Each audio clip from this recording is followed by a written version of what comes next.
سورہ کہف آیت نمبر 7۔ اعوذ باللہ من الشیطان الرجیم، بسم اللہ الرحمن الرحیم۔ سورہ کہف میں اب آپ دیکھیں گے کہ جہاں پر بات اللہ کی کتاب کو مضبوطی سے پکڑنے پر، دیکھیں آپ پورا ویژن دیکھیں کہ اللہ کی کتاب کو مضبوطی سے پکڑو اور اپنے وقت کا جہاد جو بھی تمہیں مل جائے اسے کر کے دکھاؤ۔ تو آپ کو اب آگے آیت نمبر 7 میں جو بتایا جائے گا کہ دنیا کی حقیقت کیا ہے، کچھ اس طرح سے کہ انا جعلنا ما علی الارض زینہ، کہ بے شک ہم نے بنایا جو کچھ زمین پر ہے ایک زینت ہے، سجاوٹ ہے، لہا یہ اس زمین کے لیے ایک سجاوٹ بنا دی گئی۔ کیوں؟ اس کا بھی آپ کو مقصد بتایا جا رہا ہے کہ لِنَبْلُوَهُمْ أَيُّهُمْ أَحْسَنُ عَمَلًا۔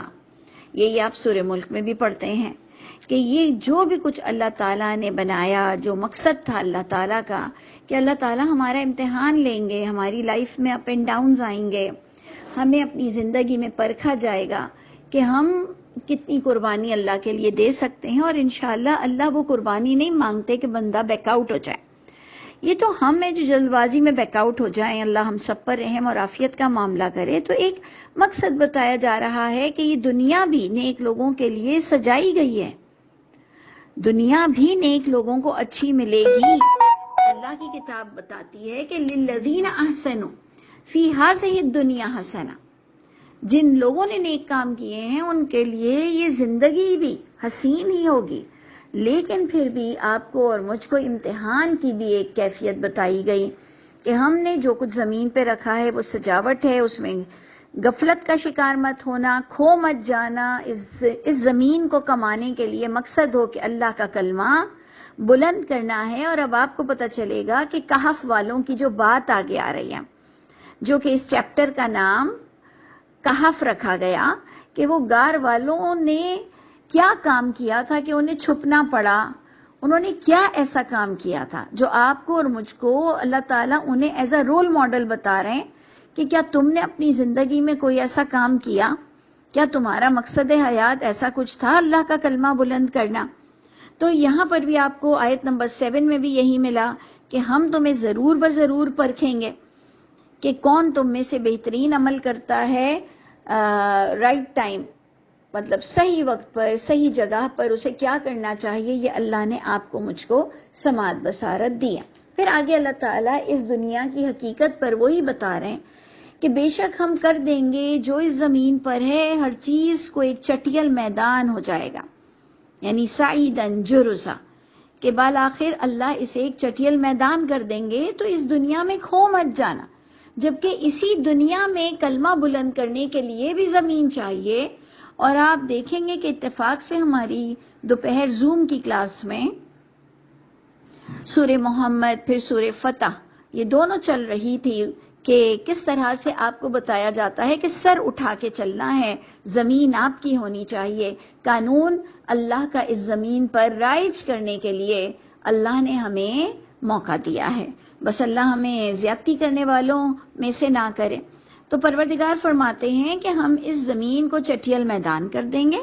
ام حسبتا، اب جناب دیکھیے کہف والوں کی کہانی، کہف والوں کا قصہ وہ کس طرح سے شروع ہوتا ہے کہ کیا گمان کیا تم نے، کیا سمجھا تھا تم نے، ان اصحاب الکہف والرقیم کانوا من آیاتنا عجبا، یہ کہ اصحاب کہف یعنی غار والے، کہف مینز غار، اور رقیم یہ بھی ان کا نام تھا جو کہ آپ کو جگہ جگہ ملتا ہے اکثر، کہ ان کو ایکچولی رقیم کتبے والے، کتبے والے، اور اس طرح سے ان کا یہ دو نام ہے۔ جیسے قرآن کی جب اللہ تعالیٰ صفتیں بیان کرتے ہیں تو نور بھی ہے، ہدا بھی ہے، امام بھی ہے، مبین بھی ہے، اور بھی بہت سی صفتیں ہیں، تو وہ سب الگ الگ نہیں ہوتی چیز، وہ ایک ہی قرآن پر بات ہو رہی ہوتی ہے۔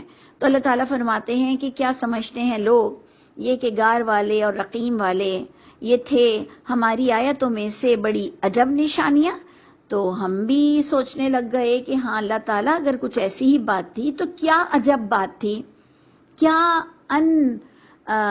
وہ جو ان ایکسپیکٹڈ کچھ چیزیں ہوتی ہیں نا، ان یوزل، یعنی جس کی توقعات نہ کرو اور اللہ کی طرف سے وہ کچھ عجب سی بات ہو، تو ہمیں بھی سننا تھا، ہم نے بھی کان لگائے کہ اللہ تعالیٰ کی کتاب میں غار والوں کا قصہ لوگوں کو سنایا جا رہا ہے. از اول فتیہ، یہ اس طرح سے آپ دیکھیں گے قصے کا رخ اللہ تعالیٰ بتا رہے ہیں کہ جب پناہ لی، یعنی آپ نے دیکھا کہ کوئی پکچر ہے، کوئی ڈرامہ ہے، کوئی بھی کچھ چیز آپ دیکھتے ہیں تو شروعات اگر یہاں سے ہو رہی ہے کہ کچھ نوجوانوں نے کہیں پر پناہ لی ہے تو یقیناً وہ کہیں سے خوف زدہ ہیں، ڈر کر آئے ہیں، ان کی جان کو خطرہ ہے. اللہ کی کتاب بھی آپ کو اسٹیڈلی سکون سے آپ پڑھتے چلے جائیں گے تو آپ پر غار والوں کا پورا قصہ کھل جائے گا. لیکن اس کی جو اسپرٹ ہے، اس کی جو روح ہے، اس کا جو مجھے مقصد نظر آتا ہے، مجھے وہ یہ نظر آتا ہے کہ انہوں نے نوجوانی میں اللہ کو سمجھا، نوجوانی میں انہوں نے اٹھے. ہم لوگ بوڑھے ہو کر اٹھ رہے ہیں، ہم کہہ رہے ہیں بڑھاپے میں ہمارے لیے مشہور ہوتا ہے کہ 700 چوہے کھا کے بلی حج کو چلی. ہم لوگوں میں سے اکثر لٹرلی لوگ حج بڑھاپے میں کرتے ہیں کہ پھر اس کے بعد گناہ نہیں کروں گا. ہمارے یہاں لٹرلی یعنی باقاعدہ لوگ حج کے بعد برقع پہنتے ہیں کہ اب میں نے وہاں سے پردہ شروع کیا. تو آپ دیکھیں کہ یہاں نوجوان یعنی انہوں نے جوانی میں یہ کام کیا، اللہ کے لیے اٹھے. یہ آپ کو سب آہستہ آہستہ ان کا قصہ آپ پر کھلتا جائے گا. اور اس زمانے میں سیدھی بات کہنے کی اجازت بھی نہیں تھی. آج میں اور آپ اتنے آسودہ حال ہیں کہ ہمیں تو بڑھ کر کام کرنا چاہیے کہ ہماری الحمدللہ کوئی پکڑ نہیں ہوتی. بھئی ہم نے کہا جو میں سمجھوں گی وہ میں کہوں گی، فریڈم آف سپیچ ہے، آزادی ہے، بولنے کی آزادی ہے، میں نے جو سمجھا ہے وہ میں نے کہا ہے.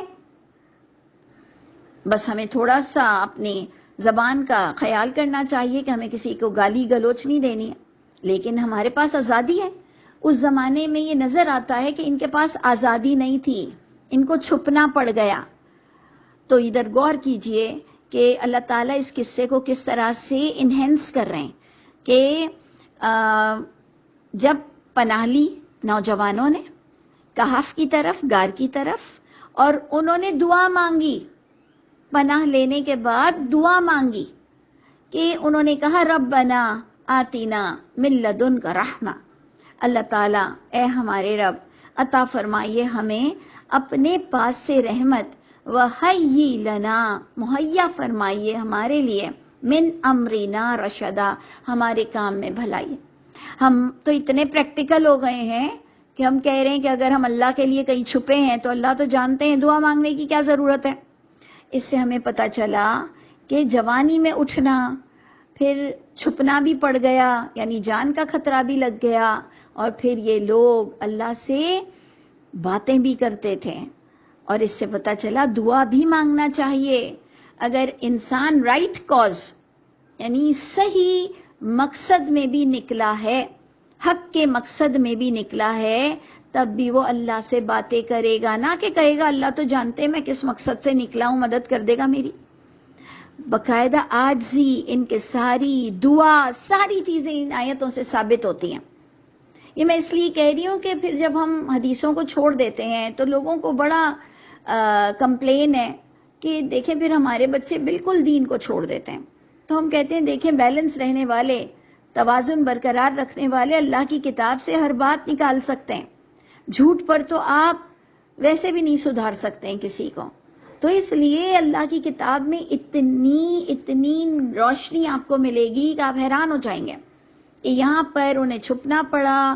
انہوں نے اللہ سے اتنی پیاری دعا مانگی، انہوں نے کہا ربنا عطا فرمائیے ہمارے لیے اپنے پاس سے رحمت، مہیا فرمائیے ہمارے کام میں آسانی. اور اب اللہ نے کیا ایکشن لیا، میں بخدا بڑی حیران ہوئی جب میں نے پہلی بار اپنی زندگی میں اسے سمجھا کہ انہوں نے اس سے پہلے اس کا مطلب بہت سٹرگل کر چکے تھے. میں آپ کو بار بار حوالہ دے رہی ہوں کہ ہم لوگ زوم کلاس میں سورہ فتح اور محمد پڑھ رہے ہیں.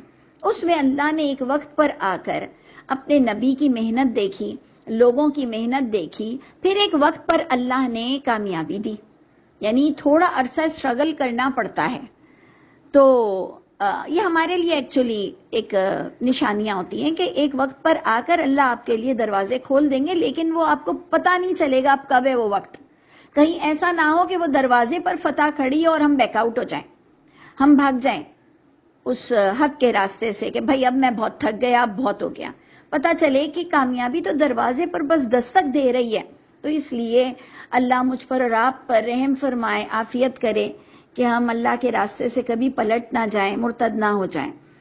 یہاں جو میں نے سمجھا بڑی انٹرسٹنگ پوائنٹ ہے میرے لیے، اس لیے میں آپ سے بھی بتا رہی ہوں، شیئر کر رہی ہوں اپنی فیلنگ. یہاں مجھے جو ایک احساس ہوا کہ انہوں نے شاید پہلے ان نوجوانوں نے اتنا کام کر چکے تھے، اتنا گھبراہٹ اور خوف ان کی زندگی میں آ چکا ہوگا کہ یہ جو اللہ تعالیٰ آپ کو آیت نمبر 11 میں بتا رہے ہیں کہ اللہ نے انہیں سلا دیا، غار میں یہ سو گئے اور پھر یہ 300 اور کچھ سال بعد اٹھے ہیں. 300 سال، اس سے بھی تھوڑا زیادہ.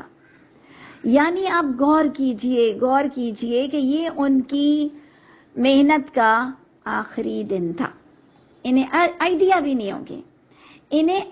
بھی نہیں ہوگی کہ آج ہماری زندگی میں ہمیں سلا دیا جائے گا اور بس اب اللہ تعالی ہم سے بس اٹھیں گے تو ہمارا کام تو پھیل چکا ہوگا. یعنی قرآن اب آپ کو بتائے گا کہ یہ اب سو گئے اور یہ مرنے والا نہیں سوئے تھے، یہ اٹھنے والا سوئے تھے. اس لیے ان کو بہت بڑی نشانی کہا گیا کہ یہ ایک بہت بڑا معجزہ تھا. پھر یہ جب اٹھے، پھر یہ اپنے پیسے کیش کرانے گئے، پھر یہ انہوں نے جب کوئی کھانا، طیب کھانا ڈھونڈنے کے لیے نکلے تو پتہ یہ چلا کہ جی یہ تو کئی 100 سال گزر چکے ہیں. تو دیکھ لیا آپ نے.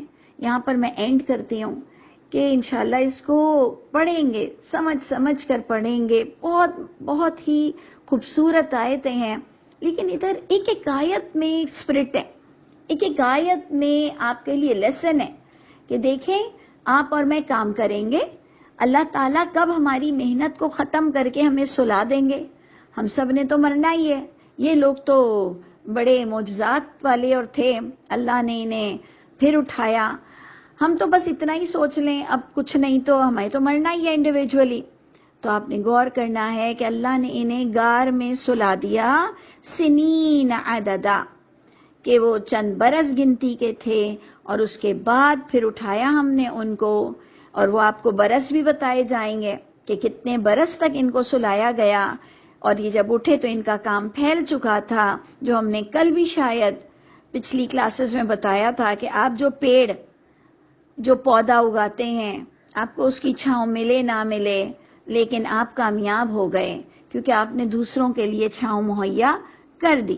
تو پھر ہم نے اٹھایا ان کو تاکہ ہم جانیں کہ کون سا گروہ، یعنی اندر ہی 2 پارٹی کہہ رہی تھی کہ ہم تھوڑی دیر سوئے، ایک کہہ رہی تھی پورا دن سوئے، ایک کہہ رہی تھی کہ آج ہی سوئے ہیں. یعنی یہ اللہ نے یہ آیت بھی ہمیں بتائی کہ یہ اللہ والے جن کو پتہ بھی نہیں ہے کہ ان کا قصہ قرآن میں درج ہے، یہ بھی میں بڑی ذمہ داری سے کہہ رہی ہوں کہ یہ غار والوں کو پتہ بھی نہیں ہوگا کہ ان کا قصہ اللہ نے سلیکٹڈ بنایا ہے. اور آخری کتاب جو محمد صلی اللہ علیہ وسلم پر نازل ہوئی، اس میں ان غار والوں کا قصہ موجود ہے کہ ان کو اللہ نے رول ماڈل بنایا. لیکن اللہ فرما رہے انہیں غیب نہیں پتا تھا. یہ اتنے بڑے ولی اللہوں کو بھی، یہ اتنے بڑے نیک لوگوں کو بھی، یہ نوجوان جو اللہ کے فیورٹ تھے، جن کو اللہ نے اپنی پناہ میں لے لیا، جن کو اللہ نے بچا لیا، جن کو اللہ نے ایک خاص نشانی بنائی، انہیں بھی نہیں پتا چلا کہ کتنے سال گزرے ہیں. تو بڑی خوبصورت آگے کنورزیشن ہے. انشاءاللہ تعالی ہم اس کو پھر کنٹینیو کریں گے. السلام علیکم ورحمۃ اللہ وبرکاتہ.